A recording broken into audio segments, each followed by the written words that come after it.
Hello, I'm Jan Scholes from the Real Asset Company, and today I'm joined by Douglas Carswell, MP for Clacton, as Conservative. Thank you for joining us today.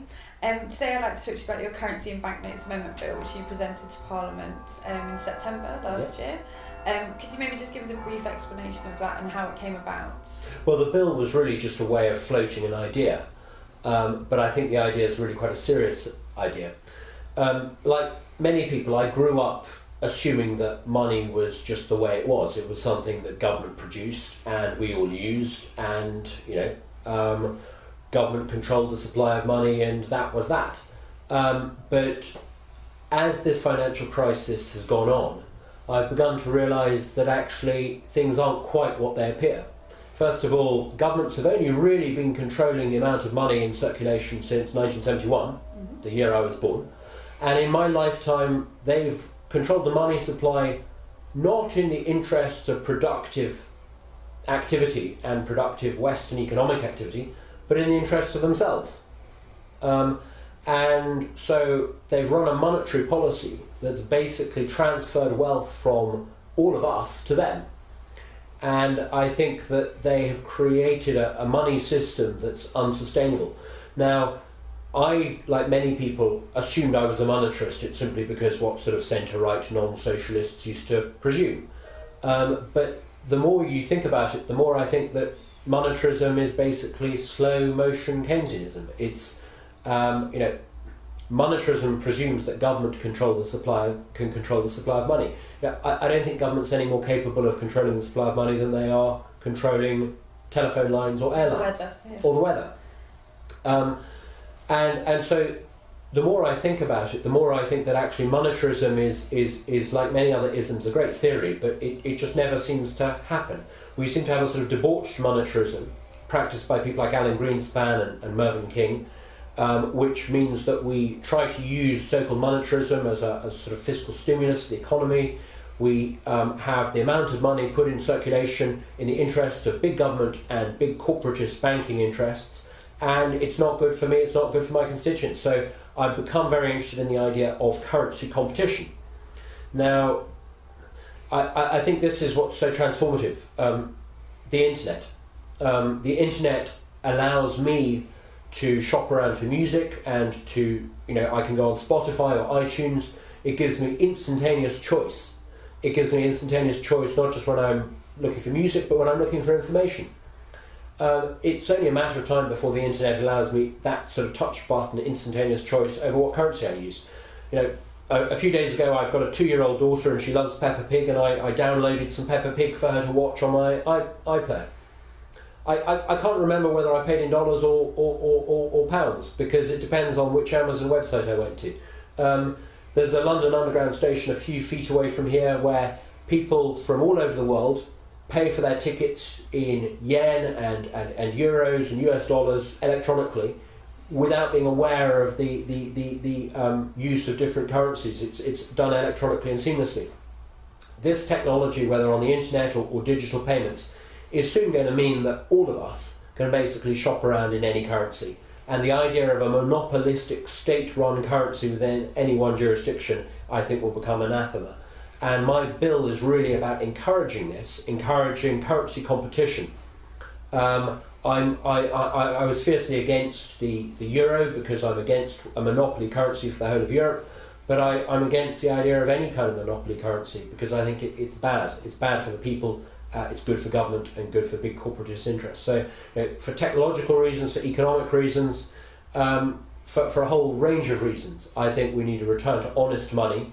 And the only way we can return to honest money is if people can shop around for the currencies that they use.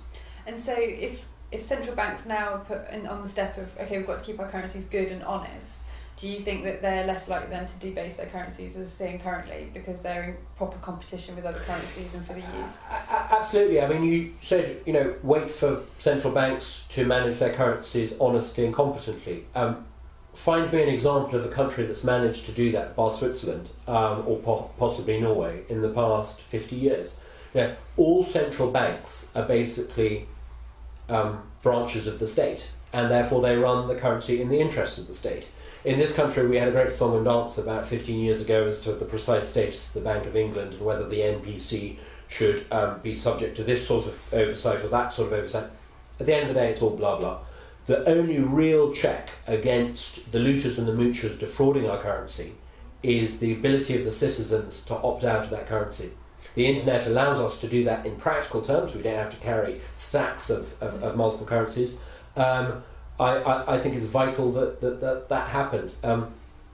It's a bit like this. In the old days, exam boards used to be in competition with one another, and the reason why a particular exam board did not debauch the value of the exam was because if they did, they would be seen as worthless and lose market share to exam boards that had retained their exams as highly competitive.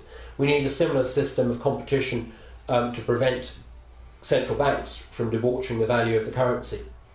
This idea has also been seen before as a Conservative idea. I think back in 1989 it was sent as a Treasury paper. Is this different anywhere? Is it similar ideas? Well, I very rarely praise John Major, and I struggle to find something where I think he was right on a big issue of the day. But weirdly, on this issue, at the time when the euro was being proposed as a sort of giant monopoly currency for the whole of Europe, from the Treasury came this paper when John Major was around, suggesting... He was Chancellor at the time, was it? I believe so. Yeah. Suggesting the idea of competing currencies. Now, I think there are two great tragedies that explain why this never took off. Number one, I think it was advocated by people who didn't really believe in it. They put it forward as an idea, as a spoiler tactic against the idea of the euro. Number two, it was sort of pre the digital revolution, or the digital revolution was really only getting going, and we just simply didn't understand that it would allow currency competition to become an everyday reality for everyone. But I think it's time to reinvestigate that proposal. Personally, I think the only way that Europe can get out of its monetary mess is by allowing the jurisdictions that have been ruined by Euro membership currency competition. If I was Chancellor of the Exchequer in Britain, I would be negotiating with Ireland and saying, we will support the launch of a new Irish currency in return for mutual recognition of one another's currencies as legal tender, thereby allowing currency competition between our different countries. I think if we applied the same logic, perhaps with the IMF backing it, to Greece, to Portugal, to Spain, to Italy, we could gradually allow a breakup of the Eurozone, but that's not to replace one badly managed monetary regime with another. I think what we need is to move away from the idea of state monopolistic currencies and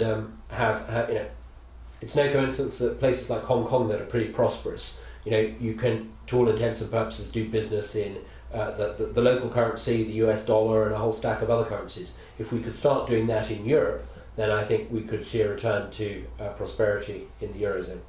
And again, this idea has also been seen in 1976 with an economist, Friedrich Hayek. And he at the time said it didn't just have to be, in his proposal, not just central banks issued currency, but also private enterprise.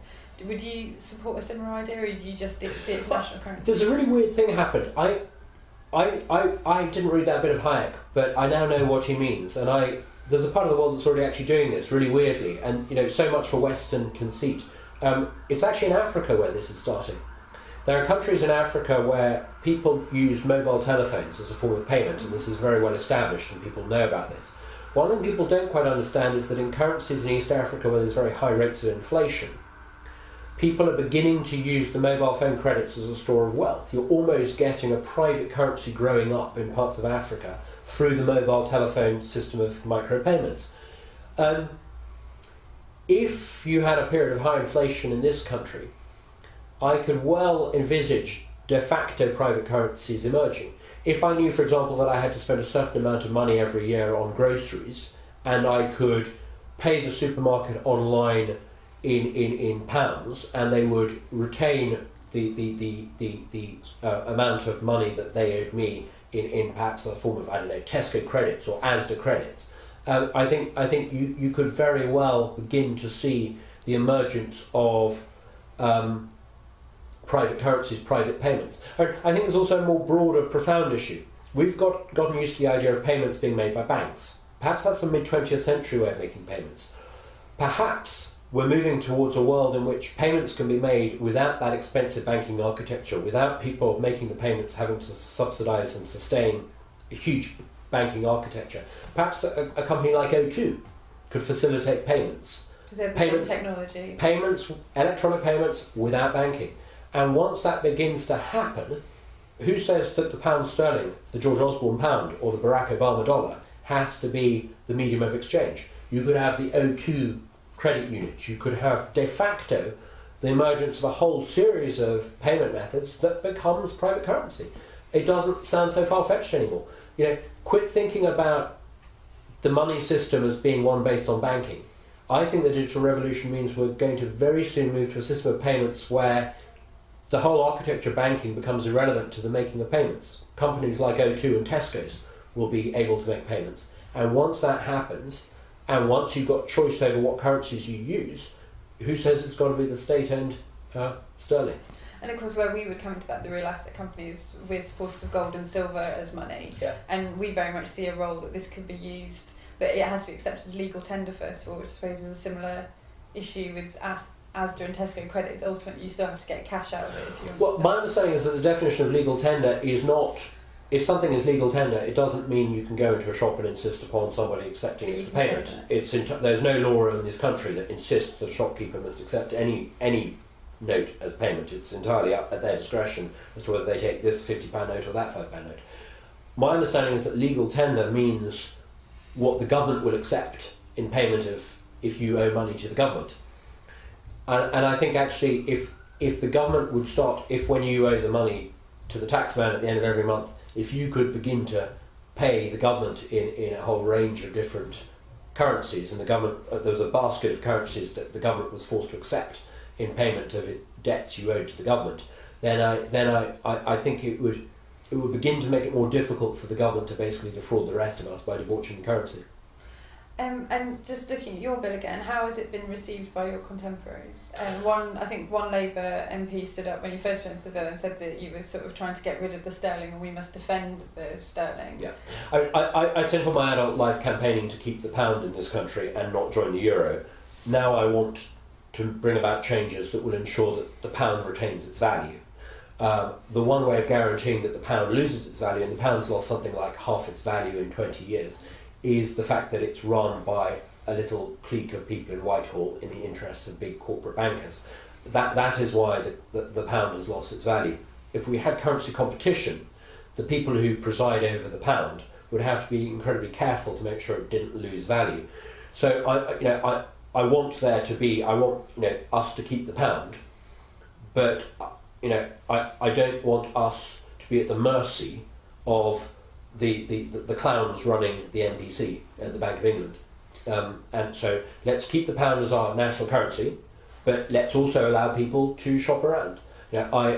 English is our national language, but no one prevents me from buying any book I want in any language I like on Amazon. And so where is the bill now? It's had its first reading and it was due for a second reading 20th of January. Yeah, the bill's dead. Right. I mean, and the bill was never going to get anywhere. But it's surely promoted debates. Yeah, you know what I mean by memes.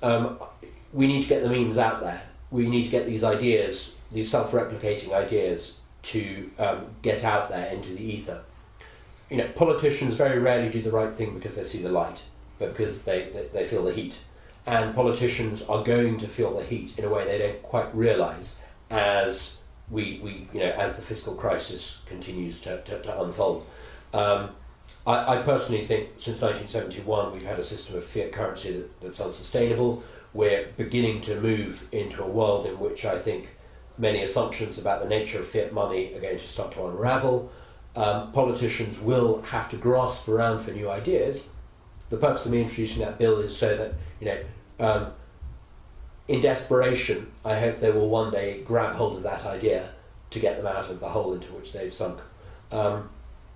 We want to get the idea of currency competition out there, and I don't expect them to see the light right away and to adopt it.